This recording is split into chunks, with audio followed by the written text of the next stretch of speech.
J'ai le tout grand plaisir de pouvoir vous présenter une présentation sur comment se sentir mieux en prenant des micronutriments. Se sentir mieux veut dire aussi réduire le stress, réduire l'anxiété avec ces micronutriments. Vous avez ici une prévalence élevée du stress en Belgique. Selon une enquête réalisée en 2021, près de 80% des Belges ont ressenti du stress, de l'anxiété, de la peur excessive ou des problèmes de sommeil au cours des derniers mois. Ça, c'est donc courant, mais ça ne devrait pas l'être. Selon une autre enquête, réalisée plus récemment encore, en 2023, 18% des Belges souffrent d'anxiété généralisée. Et c'est un taux qui s'est élevé après la pandémie de Covid, où vous savez qui a quand même provoqué pas mal d'angoisse chez beaucoup de gens. Et 15% des Belges souffrent de dépression. Donc, de nouveau, ça, c'est trop. Et il y a moyen de faire mieux de façon très sécure, sans prendre de risques, en prenant des micronutriments. Alors, dans ces micronutriments, on peut donner une préparation qui contient toute une série qui peuvent avoir un effet. Et on verra un tout petit peu à quel point il faut en fait prendre de plus grosses doses de ces produits-là pour avoir un effet tout à fait probant. Et on a 3 groupes de produits. En fait, il y a d'abord la solution alcaline qui peut améliorer le psychisme, les vitamines, et les minéraux, une série de vitamines et minéraux qui peuvent également, vous faire sentir beaucoup mieux et les plantes, d'une série d'extraits de plantes. On va parler de l'ashwagandha et la ginseng, mais il y en a aussi d'autres. Mais tout produit peut donner un effet et vous savez qu'un quelqu'un qui souffre, il ne faut pas lui donner trop, il faut lui donner quelques produits, ciblés qui peuvent faire la différence et je vais en parler de plusieurs de ces produits-là dans cette présentation. Et donc vous pouvez faire que cette personne qui est, disons, se sent moins bien, ne sourit pas assez, sourit beaucoup plus. Alors, d'abord, la solution alcaline. La solution alcaline, est importante parce que nous devons trouver le bon pH dans le corps. Si vous avez la vie sur terre, d'ailleurs, dépend des niveaux de pH appropriés. Chaque organisme vivant ou cellule doit avoir le pH où il fonctionne le mieux. Et la vie humaine nécessite un niveau de pH qui est très contrôlé, autour de 7,4.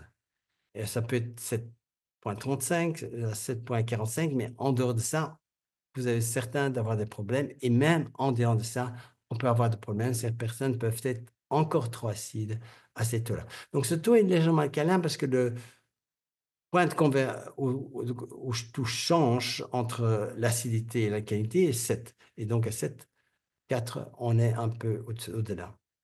Alors, l'océan. L'océan, à cours des 100 dernières années, s'est en fait légèrement acidifié, mais ce légèrement, c'est déjà beaucoup.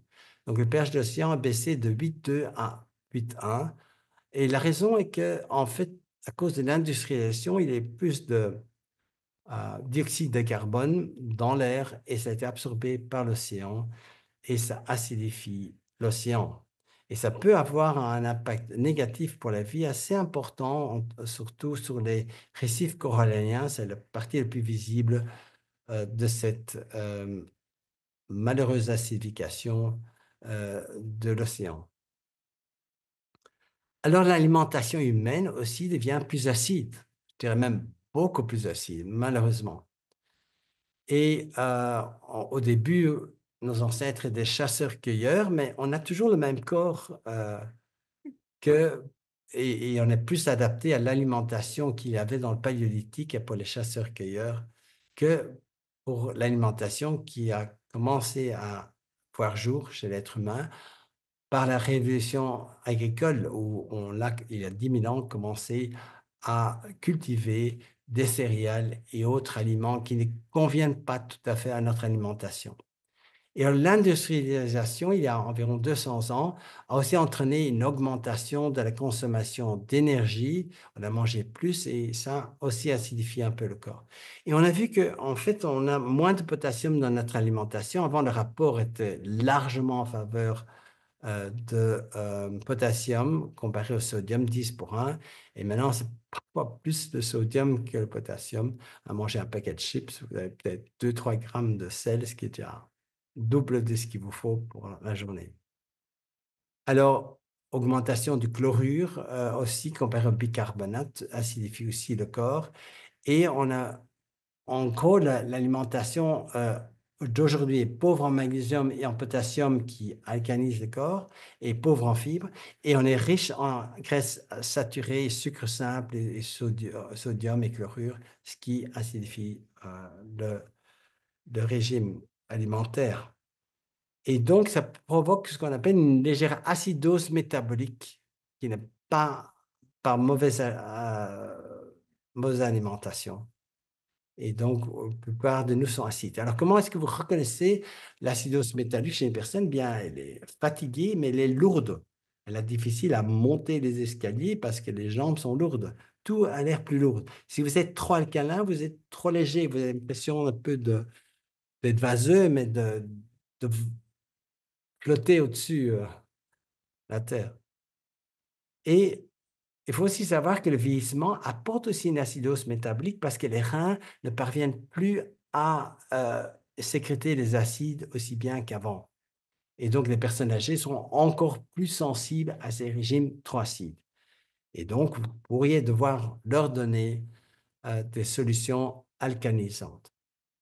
Alors ici, c'est une étude sur les femmes iraniennes et certaines mangeaient un régime trop acide et ça diminue le pH sanguin de manger comme ça et ça donne cette acidose métabolique chronique. Et donc, les femmes ayant un régime alimentaire acide avaient une consommation élevée en protéines, viande, céréales et avaient une consommation faible de fruits et légumes. Donc, les fruits et légumes, c'est vraiment alcaliniser votre corps, fibres, électrolytes, minéraux. Donc, quand vous avez des patients ou des individus qui souffrent d'acidose métabolique, peut-être légère ou marginale, mais c'est déjà trop, souvent, c'est parce qu'ils ne mangent pas assez de fruits et légumes. Si vous n'avez pas amélioré leur régime alimentaire, il faudra leur donner une solution multiminérale qui va alcaliniser leur corps. Et donc, c'est les femmes qui avaient un régime alimentaire acide dans le tiers fertile supérieur comparé à inférieur, donc 33% de ce groupe d'individus qui avaient le régime le plus acide comparé aux 33% les plus bas, les tertiles inférieurs. Il y avait pratiquement 4 fois plus de risque de détresse psychologique et plus de 3 fois plus d'anxiété chez elles, presque 4 fois plus de dépression. Et les effets sur le mécanisme par lequel ça fonctionne, les acides vont sur des récepteurs dans l'amygdale. L'amygdale est un corps un organe dans le cerveau qui régule l'humeur. Et quand vous êtes très angoissé, il est trop activé, par exemple, eh bien, il y a beaucoup de récepteurs ASIC1 dans l'amygdale et il y a une stimulation par l'acide à ce niveau-là. Et il y a aussi une augmentation à cause de l'acidité des taux de biomarqueurs inflammatoires et de stress oxydatif dans le cerveau. Et donc, on enflamme le cerveau par trop d'acide et il y a trop de stress oxydatif dans le cerveau. Donc, ça vaut vraiment la peine de diminuer ce pH. On commence par améliorer l'alimentation, plus de fruits et légumes surtout, et moins éviter le sucre et tout ça. Mais il faut parfois quand même ajouter, surtout chez les personnes qui ont trop de stress ou sont trop âgées, parce que leur rein est avec des reins qui fonctionnent moins bien. Alors, vous avez une autre étude ici, on a vérifié la charge acidique chez des adultes, plus de 6500 hommes et femmes, et ceux qui étaient en tertile le plus élevé de la charge acide alimentaire avaient 13% plus de risque ou probabilité d'anxiété plus sévère que le tertile plus bas, donc une anxiété très grave.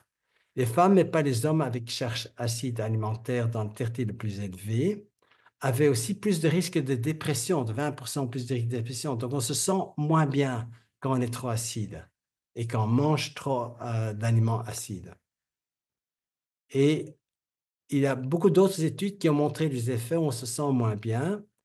Les personnes souffrant d'attaques de panique avaient plus de lactate cérébral et les données soutiennent un lien entre le trouble les attaques de panique et l'altération de l'équilibre acido-basique dans le cerveau. Et donc, dès que vous êtes plus acide, vous avez plus de risque d'attaque de panique. Et les attaques de panique, quand elles sont résolues, ne se souviennent plus, il y a une normalisation des biomarqueurs du métabolisme acide-base. Les taux de bicarbonate, les ions d'hydrogène, le pH se normalisent.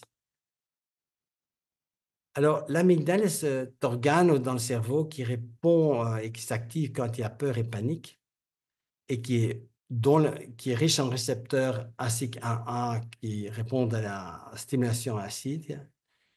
Et en général, dans les il y a beaucoup de ces récepteurs acides dans les circuits de la peur et dans l'amygdale.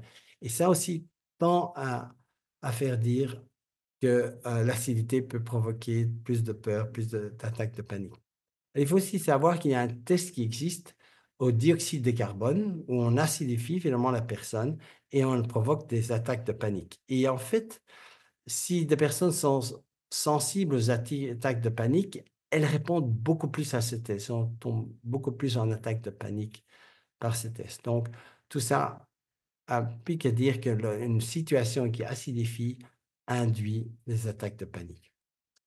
Alors, il n'existe pas vraiment d'études que j'ai trouvées où un supplément multiminéral qui alcalise le corps diminue l'angoisse, mais bien augmente les performances sportives, par exemple, etc. Et donc, ce que je vais montrer ici, c'est qu'un supplément de minéraux d'eau journalière que vous pouvez prendre peut augmenter le pH. Et donc, dose journalière, 600 mg de potassium, calcium 25 mg, etc. Ce n'est pas d'énormes doses et pourtant, on a un effet que le pH du sang va s'améliorer. Donc, ça, c'est quand on ne prend pas de supplément, ça reste le même. Quand on prend un supplément, 1 heure après, 2 heures après et 3 heures après, il y a une augmentation de l'acidité, surtout les 2 heures après. Par contre, si on donne un supplément pendant une semaine, on a en fait une augmentation plus constante du taux du pH. Alors, c'est une toute petite augmentation de 0,01, 0,012, mais comme on sait qu'on ne supporte pas trop trop de fluctuations, cette augmentation peut vraiment apporter du bénéfice. Dans les urines, on voit un effet beaucoup plus important. Lorsqu'on a un supplément alcalisant, on peut avoir un pH qui augmente 11%, mais un pH qui augmente, par exemple, 6 à 6,5, c'est déjà 5 fois plus acide, hein? C'est exponentiel le pH. Et le soir, ça reste aussi plus élevé de 5% de pH. Donc, ça a un effet quand même sur au moins 12 heures lorsqu'on prend un supplément multiminéral pour améliorer l'alcalinité du corps. Alors, il y a un autre nutriment, le magnésium. Magnésium il faut au moins donner 100 mg de magnésium élémentaire et l'idéal, la dose serait 300 mg par jour qui peut vous faire que vous sentez mieux. Les solutions alcalisantes, le magnésium peut vous faire sentir mieux dans votre peau. Et moins de stress, moins d'angoisse. Il faut prendre au moins 2 semaines et de préférence un mois. Alors, ça peut avoir un effet relativement vite, mais vraiment, pour être vraiment content de façon constante, prenez-le au moins 2-3 semaines. Et la plupart de mes patients, ils ont un traitement plus ou moins constant au magnésium parce que l'alimentation est trop pauvre en magnésium. Alors, prenons le cas ici de l'hyperdose primaire. C'est quoi ça? Eh bien, l'hyperdose primaire, c'est ces personnes qui ont les mains moites, les, euh, les aisselles moites, les plantes des pieds moites, etc. Ils transpirent trop. Ils peuvent aussi transpirer trop au niveau du torse.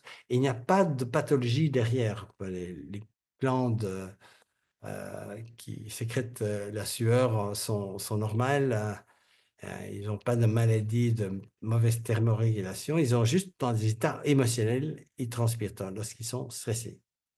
Alors, ces personnes avec hyperdose primaire en adulte, une étude a été faite et comparée à des adultes normaux, et on a vu qu'ils ont des taux de magnésium et de vitamine D plus basses, et ils ont plus d'anxiété et plus de dépression.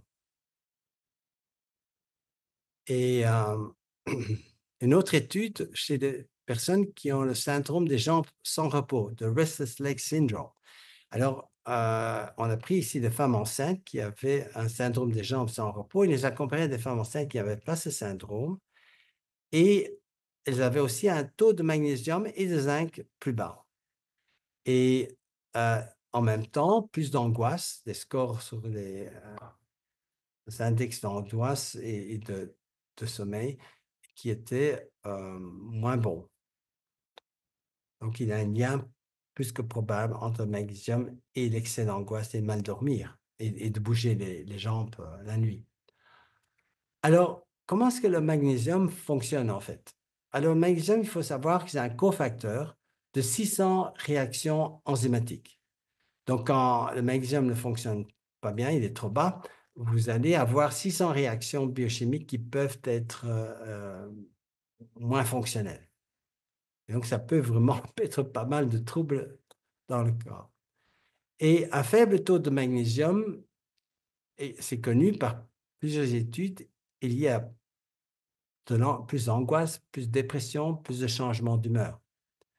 Quand un enfant est irritable, par exemple, vous lui donnez du magnésium, il n'est plus irritable après. Hein. Donc, les enfants irritables peuvent très bien répondre au magnésium. Ça montre cette efficacité du magnésium. Alors, le magnésium, il peut influencer l'axe des hormones du stress, l'axe hypothalamo-hypophyso-surrénalien. Il va pouvoir calmer les sécrétions de catécholamine, d'adrénaline, noradrénaline, qui énerve, et de cortisol. Donc, pendant le stress, il y a une libération de ces catécholamines et du cortisol et autres corticoïdes.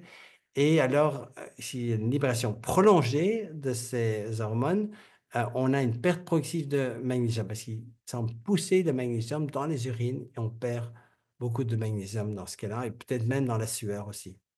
Étant donné qu'un faible taux de magnésium augmente la libération des catécholamines corticoïdes, alors c'est un cercle vicieux parce que vous avez peu de magnésium, plus de catécholamines et de cortisol. À cause de cet excès de cortisol et de catécholamines, vous avez une perte de magnésium et alors trop peu de magnésium, encore plus de catécholamines et corticoïdes. Donc ça affaiblit les systèmes à long terme. Alors, le magnésium, en général, lui, calme tous ces axes et il commence par diminuer la CTH, par exemple, et le cortisol. Et donc, ça calme l'angoisse de cette fois-là. C'est moins nécessaire de sécréter le cortisol et le catécholamine quand vous avez du magnésium qui calme. On a moins d'angoisse, donc on ne doit pas sécréter les hormones de l'angoisse. Alors, le magnésium peut aussi diminuer la libération du glutamate. Le glutamate est un neurotransmetteur excitant trop excitant, rend nerveux et donc en diminuant cette libération, on diminue l'activité glutamergique, donc l'activité du glutamate, et on a moins de réponses de peur, d'anxiété et de panique. Alors prenons l'exemple des patients atteints de fibromyalgie et il faut savoir qu'ils souffrent surtout de deux problèmes. Ils sont stressés et ils ont trop de douleurs. Des douleurs dans des points tendineux sur lesquels on peut pousser et qui font mal. Et ces deux symptômes sont réfractaires au traitement médicamenteux habituel. Alors, prenons une étude avec ces patients atteints de fibromyalgie dans une étude randomisée en double insu.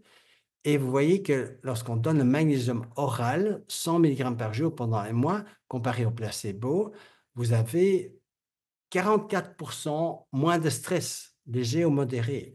Donc, ils souffrent moins de stress. Les scores de stress sont plus bas, presque la moitié moins, ce qui est pas mal. Alors, 17, c'est des gens qui ne répondent pas à un traitement en général. et 17% moins d'intensité de la douleur. Donc, même s'il reste de la douleur, elle est moins intense. Et d'autres paramètres n'ont pas changé. Donc, ça travaille surtout à diminuer le stress chez ces patients et un petit peu à la douleur. Alors, d'autres patients ici qui sont à chirurgie à cœur ouvert, on voit que lorsqu'on donne 500 mg par jour d'oxyde de magnésium, 2 gélules pendant 5 jours, on s'aperçoit, comparé au contrôle, qu'il y a vraiment des niveaux d'anxiété et de dépression significativement moindres, de façon très significative. La probabilité est 0,007 et une amélioration également de la qualité du sommeil de façon aussi très nette, d'une certaine façon, parce que la probabilité est aussi 0,001.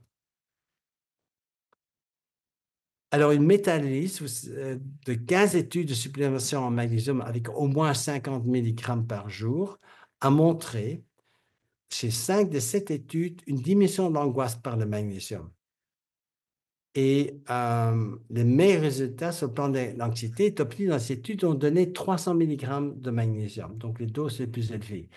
Par contre, la seule étude qui donnait un résultat négatif, où vraiment il n'y avait rien qui était bien, ça n'améliorait pas, avait utilisé apparemment beaucoup de magnésium, 320 mg de sulfate de magnésium, mais ça ne fait que 64,6 mg de magnésium élémentaire, et ça, c'est trop peu en magnésium élémentaire.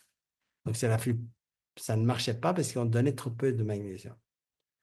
Et 5 des 8 études sur le sommeil ont montré une amélioration du sommeil avec le magnésium. Donc, c'est pas mal. Une autre méta-analyse de 18 études sur la supplémentation magnésium d'adultes vulnérables à l'anxiété, donc ici spécifiquement des gens qui ne se sentaient pas bien, ils étaient trop anxieux, a montré qu'en fait, ça a aussi diminué dans la moitié des études l'anxiété subjective, et ça aussi bien dans l'anxiété, les études qui vérifiaient des patients anxieux simplement ou qui ont un syndrome prémenstruel ou une hypertension. Il n'y a pas d'effet sur l'anxiété après la grossesse, l'anxiété postpartale, et aucune étude ne dispose de mesures validées du stress subjectif qui peut mettre un peu en doute la qualité des études, mais c'est quand même une méta-analyse qui montre que c'est favorable. Et vous savez maintenant, si vous donnez assez de magnésium, ça marchera. Si vous donnez trop peu, ça ne marchera pas. Alors, les vitamines B. Les vitamines B doivent être données dans des complexes fortement dosés pendant au moins 4 semaines.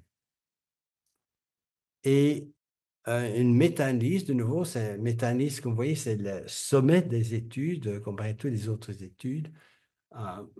Donc, ça vaut la peine. Et en fait, ici, on vérifiait toutes les études où on donnait au moins 3 ou plus de vitamines B différentes pendant au moins 4 semaines. Et ces études investiguaient l'effet sur l'humeur. Et qu'est-ce qu'on voyait? On voyait que le complexe vitamine B diminuait le stress. Il diminuait aussi, en fait, l'état d'humeur général, mais n'avait pas d'effet significatif sur les symptômes dépressifs et pas d'effet sur l'anxiété. Donc, les chercheurs concluaient que la supplétion en complexe de vitamine B est bénéfique pour le stress, mais pas pour les symptômes dépressifs ou anxiété, et que c'est particulièrement bénéfique à pour les populations à risque en raison, elles sont à risque parce qu'elles ne mangent pas assez bien et donc n'ont pas assez de vitamine B à cause de ça, ou elles ont une tendance à la mauvaise humeur. Une autre méta-analyse de 10 études qui contrôlaient les vitamines B et le stress a montré que les complexes vitamine B diminuaient le stress, mais en 6 études sur 10 étaient bénéfiques. D'autres études, pas vraiment significativement. Mais vous voyez qu'il y a quand même pas mal d'études clairement positives. Alors, la vitamine B6 peut diminuer l'anxiété. Vous voyez, 100 mg par jour pendant 30 à 35 jours dans le test diminue l'anxiété de 40%. Donc, il faut un mois de prise de vitamine B6 à dose basse, 14%, et moins de cette anxiété. Et la vitamine B12 aussi fonctionne, mais l'effet est moindre, c'est 6%, ce n'est pas significatif. mais c'est mieux que le placebo en tous les cas. Et la dose qui était prise à 1 mg par jour, ce qui pourrait être assez, mais si vous ne l'absorbez pas en sous-lingual, cette vitamine B6, vous absorbez probablement que très peu. Alors, des adolescents qui souffraient d'anxiété ou de dépression ont montré qu'ils avaient une plus forte tendance à la carence en vitamine B12, 8,6%, alors que ça ne peut pas être plus que 2,5%, et une prévalence de la carence en folate de 10,2%. Et que plus bas était le taux de vitamine B12 dans le sérum, plus le patient, l'adolescent entre 12 et 18 ans avait des symptômes d'angoisse ou de dépression sévère.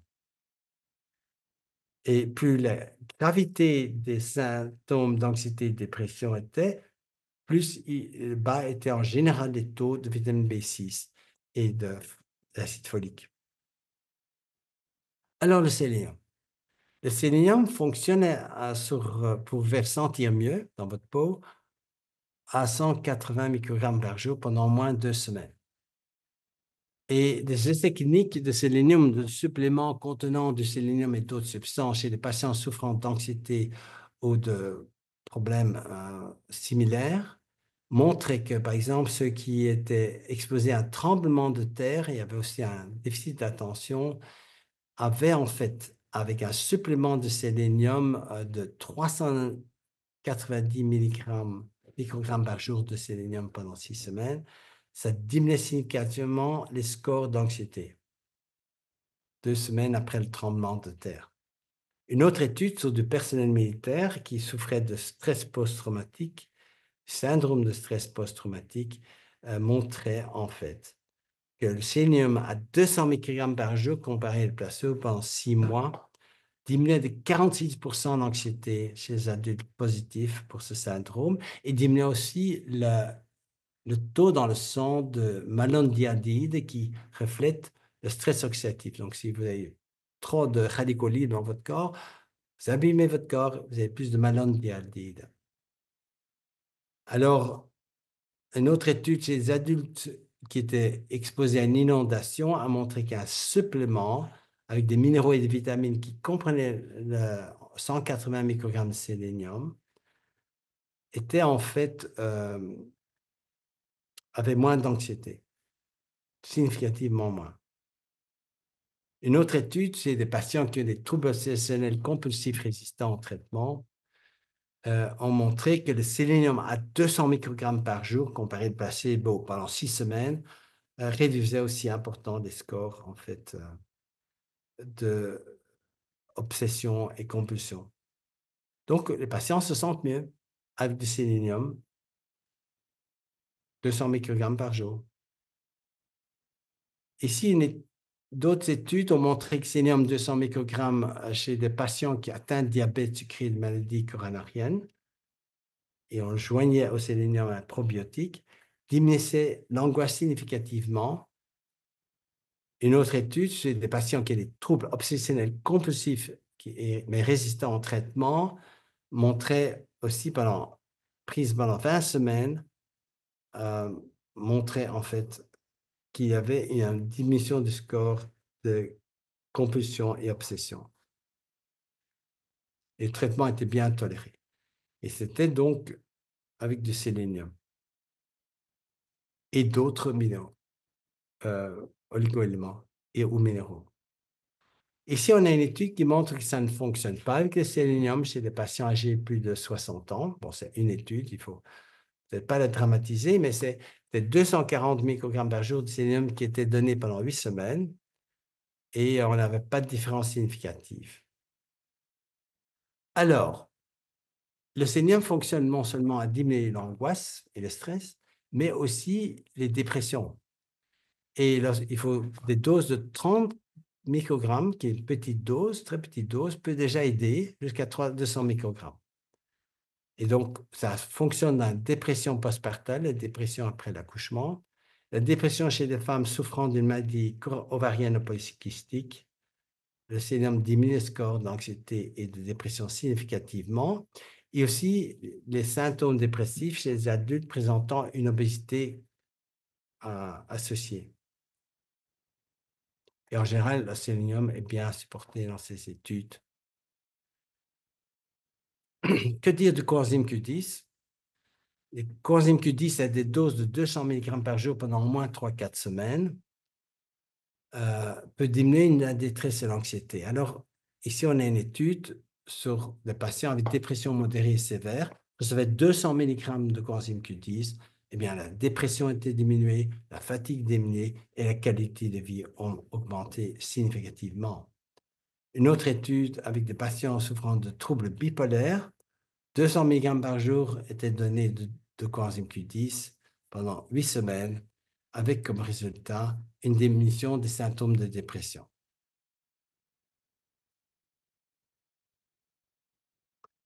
Alors, les patients qui sont atteints de sclérose en plaques, qui sont aussi facilement déprimés, ici, ils recevaient 500 mg, plus haut forte dose supplément de coenzyme Q10 pendant 12 semaines, et ça diminuait significativement les scores de la fatigue et de la dépression. Une autre étude ouverte sur les patients qui souffraient d'un épisode bipolaire, ils étaient en plein épisode bipolaire, ils recevaient 400 à 800 mg par jour de coenzyme Q10 pendant 4 semaines. Et alors, les 2 premières semaines, 400 mg et puis 800 mg. Et alors, en fait, on a vu que la dépression diminuait du début de l'étude à la semaine 4. Donc, il y avait à chaque fois une amélioration. À la semaine 4, c'est mieux qu'après 2 semaines. Et également, sur 4 semaines, on avait une signification diminution de la lassitude, de l'incapacité à ressentir, de tristesse et aussi moins de difficultés de concentration. Alors, venons maintenant aussi aux plantes. Il y a donc des extraits plantaires qui peuvent aider. Je vous rappelle que les plantes ont aussi des hormones dedans. Donc, vous mangez des hormones quand vous prenez des extraits de plantes parce que c'est des phytoestrogènes ou autres hormones. Et ashwagandha s'appelle aussi le nom latin Witania somnifera. Et il faut prendre au moins 300 mg par jour pendant au moins 4 semaines pour avoir de bons effets. Alors ici, ça c'est l'ashwagandha avec sa fleur et ses racines, et dont on extrait des racines l'ashwagandha que vous trouvez en pharmacie.